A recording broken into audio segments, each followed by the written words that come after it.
नमस्कार मेरे प्यारे साथियों, स्वागत है एक बार फिर से आपके अपने चैनल हिंदी ओशन में। जैसा कि आपको पता है, इस चैनल के माध्यम से हम एनटीए यूजीसी नेट जेआरएफ की तैयारी कर रहे हैं हिंदी साहित्य से। यदि आप इस चैनल पर पहली बार विजिट कर रहे हैं तो इस चैनल को सब्सक्राइब करें और वीडियो अच्छा लगे तो लाइक एंड शेयर जरूर कीजिए। आज हम अष्टछाप के कवियों के बारे में पढ़ने जा रहे हैं, अष्टछाप अर्थात 8 कवियों के बारे में। तो चलिए बिना वक्त का ज़ाया किए शुरू करते हैं आज का ये हमारा सेशन। तो सबसे जो पहला पॉइंट है वो है अष्टछाप महाप्रभु श्री वल्लभाचार्य जी एवं उनके पुत्र श्री विट्ठलनाथ जी द्वारा संस्थापित 8 भक्तकालीन कवियों का एक समूह था। पहले भी मैंने बताया कि इसमें 8 कवि शामिल थे जिन्होंने अपने विभिन्न पद एवं कीर्तनों के माध्यम से भगवान श्री कृष्ण की विभिन्न लीलाओं का गुणगान किया। गोस्वामी विट्ठलनाथ ने संवत 1602 के लगभग अपने पिता वल्लभ के 84 शिष्यों में से 4 और अपने 252 शिष्यों में से 4 को लेकर अष्टछाप के प्रसिद्ध भक्त कवियों की मंडली की स्थापना की।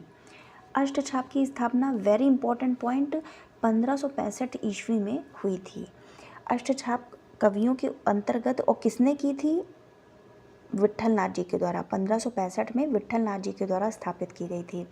अष्टछाप के कवियों के अंतर्गत पुष्टि मार्गीय आचार्य वल्लभ के काव्य कीर्तनकार 4 प्रमुख शिष्य तथा उनके पुत्र विट्ठलनाथ के भी 4 शिष्य थे।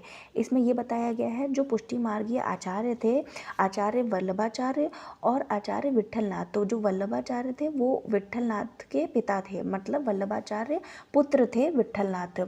और वल्लभाचार्य के भी 4 शिष्य थे और विट्ठलनाथ के भी 4 शिष्य थे। 8 ब्रजभूमि के निवासी थे और श्रीनाथ जी के समक्ष गान रचकर गाया करते थे। मतलब जैसे आजकल की जैसे हम लोग बोल देते हैं भजन कीर्तन किया करते थे, तो 8 लोगों की मंडली थी, 8 कवियों की मंडली थी।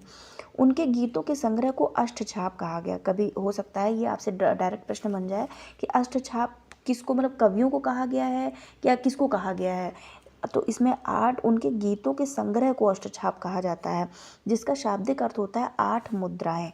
वेरी इंपॉर्टेंट, ये भी आपसे पॉइंट पूछा जा सकता है। अष्टछाप गीतों के संग्रह को कहा जाता है और जिसका शाब्दिक अर्थ है 8 मुद्राएं। उन्होंने ब्रज में श्री कृष्ण विषयक भक्ति रसपूर्ण कविताएं रची। मतलब उन्होंने अर्थात मतलब 8 कवियों ने। उनके बाद सभी कृष्ण भक्त कवि ब्रज भाषा में ही कविता रचने लगे। अष्टछाप के कवि जो हुए हैं वे इस प्रकार हैं।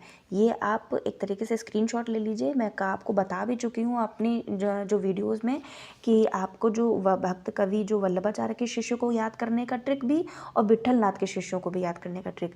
मतलब जैसे मान लीजिए आपके पास में 4, 5, 6, 7 और 8, ये 8 कवि हैं। तो जो पहले के जो 4 हैं वो वल्लभाचार्य हैं, क्योंकि ये पिता थे किसके? विट्ठलनाथ के। और लास्ट के जो 4 हैं वो आपके विट्ठलनाथ के शिष्य थे। तो इसको याद करने का एक शॉर्ट ट्रिक मैंने बताया था आपको, वो आपको याद भी हो गया होगा, मैंने आपको इतनी बार बताया है। कस पी के गोची चन, आप इसको याद कर लीजिए, कभी जीवन में भूल ही नहीं सकते। कस मतलब कुंभन दास, सूरदास, परमानंद दास, कृष्णदास, गोविंद स्वामी, छीत स्वामी, और चा से चतुर्भुज दास और ना से नंददास। तो ये कस पी के 4 हो गए किसके? वल्लभाचार्य के शिष्य, और 4 जो शिष्य हैं वो हो गए आपके विट्ठलनाथ के शिष्य। आई होप आपको ये चीज़ याद हो गई होगी। और क्रम भी यही है, क्योंकि सबसे पहले इनका कुंभन दास का नाम आता है, फिर सूरदास, परमानंद दास, कृष्णदास, गोविंद स्वामी, छीत स्वामी, चतुर्भुज दास और नंददास। ये क्रम भी इसी के अकॉर्डिंग आपको याद करना है। तो फिर इसको कभी कभी आपसे एग्जाम में ये भी पूछा जा सकता है, जैसे मान लीजिए आपसे अष्टछाप के कवियों में कौन शामिल कवि नहीं, और ऐसे प्रश्न बन भी चुका है आपके पेपर में। तो 3 के आपके सही नाम दे दिए जाएंगे और एक आपका अष्टछाप के बाहर के कवि का नाम दे दिया, वो होगा कृष्ण भक्त की शाखा का ही, लेकिन वो अष्टछाप कवियों में शामिल नहीं होगा। तो वो आपको ढूंढना होगा। ये ट्रिक आप याद कर लेंगे तो आप इसको कभी भूलेंगे नहीं। आगे बढ़ते हैं। ये 8 भक्त कवि श्रीनाथ जी के मंदिर में नित्य लीला में भगवान श्री कृष्ण के सखा के रूप में सदैव उनके साथ रहते थे।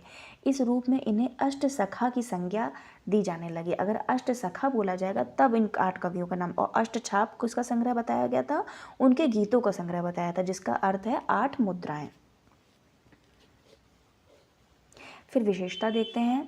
अष्टछाप के भक्त कवियों में सबसे ज्येष्ठ कुंभन दास थे और सबसे जो कनिष्ठ थे वो नंददास थे। आपने याद भी कर लिया, कसपी के गोची चंद, देखिए क में कुंभन दास और लास्ट में चंद मतलब नंददास, तो ये सबसे वरिष्ठ थे और ये सबसे छोटे थे। काव्य सौष्ठव की दृष्टि से सर्वप्रथम स्थान सूरदास का है तथा द्वितीय स्थान नंददास का है। सूरदास पुष्टि मार्ग के नायक कहे जाते हैं। ये वात्सल्य रस एवं श्रृंगार रस के अप्रतिम जितेरे माने जाते हैं। कौन? सूरदास। क्योंकि जो आपकी भक्ति धारा की जो दो शाखाएं फूटी हैं, तो जो कृष्ण भक्त काव्य धारा का जो प्रवर्तक कवि माना जाता है वो किसको माना जाता है? सूरदास को माना जाता है। इनकी महत्वपूर्ण रचना सूर सागर मानी जाती है। नंददास काव्य सौष्ठव एवं भाषा की दृष्टि से महत्वपूर्ण है। इनकी महत्वपूर्ण रचनाओं में रास पंचाध्यायी कई बार आपके एग्जाम में पूछी जा चुकी है।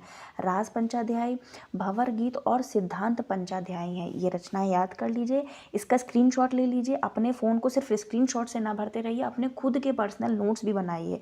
क्योंकि आप चाहे जितने लोगों का नोट्स पढ़ लीजिए, जितनी किताबें पढ़ लीजिए, जब खुद से आप लिखेंगे, याद करेंगे और उसको अपने स्मृति पटल में दर्ज करेंगे, तभी आपको चीज़ें याद हो पाएंगी। तो इसको याद कर लीजिए ज़रूर कि नंददास, जैसे एक इसकी पंक्ति भी है, और कवि गढ़िया नंददास जड़िया, ये उपाधि भी इनको मिली है।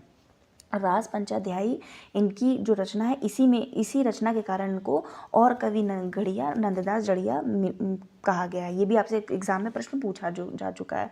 भंवर गीत एवं सिद्धांत पंचाध्यायी। आगे बढ़ते हैं। परमानंद दास के पदों का संग्रह परमानंद सागर है। कृष्णदास की रचनाएं भ्रमर गीत एवं प्रेम तत्व निरूपण है। कुम्मन दास के केवल फुटकर पद पाए जाते हैं, इनका कोई ग्रंथ नहीं है कुम्मन दास का। छीत स्वामी एवं गोविंद स्वामी का भी कोई ग्रंथ नहीं मिलता। चतुर्भुज दास की भाषा प्रांजलता महत्वपूर्ण है। इनकी रचना द्वादश यश, भक्ति प्रताप आदि है। किसकी? चतुर्भुज दास की कौन सी रचना है? द्वादश यश और भक्ति प्रताप चतुर्भुज दास की है। संपूर्ण भक्ति काल में किसी आचार्य द्वारा कवियों, गायकों तथा कीर्तनकारों के संगठित मंडल का उल्लेख नहीं मिलता। अष्टछाप जैसा मंडल आधुनिक काल में भारतेंदु मंडल, रसिक मंडल, मतवाला मंडल, परिमल तथा प्रगतिशील लेखक संघ और जनवादी लेखक संघ के रूप में उभर कर आए। अष्टछाप के 8 भक्त कवि समकालीन थे। इनका प्रभाव लगभग 84 वर्षों तक रहा। ये सभी श्रेष्ठ कलाकार, संगीतज्ञ एवं कीर्तनकार थे। गोस्वामी विट्ठलनाथ ने इन अष्टभक्त कवियों पर अपने आशीर्वाद की छाप लगाई तथा अतः इनका नाम अष्टछाप पड़ा। किसने?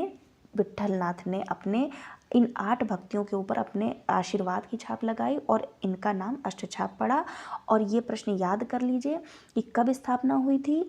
1565 में की हुई थी। और किसने की थी? विट्ठलनाथ में। कंफ्यूज मत होइएगा, वल्लभाचार्य भी ऑप्शन में दे सकता है आपको, और विट्ठलनाथ भी तो देगा ही देगा क्योंकि ये राइट ऑप्शन है। तो आपको विट्ठलनाथ इसको चूज़ करना होगा। तो ये था आज का हमारा अष्टछाप के कवियों के बारे में आपको बताने का। तो मुझे आशा है कि आपको ये वीडियो अच्छा लगा होगा। आप अपना प्लीज़ एक लाइक ज़रूर किया करिए। आप वीडियो तो देख लेते हैं, बिना लाइक किए चले जाते हैं, तो उससे उत्साहवर्धन में कमी आती है।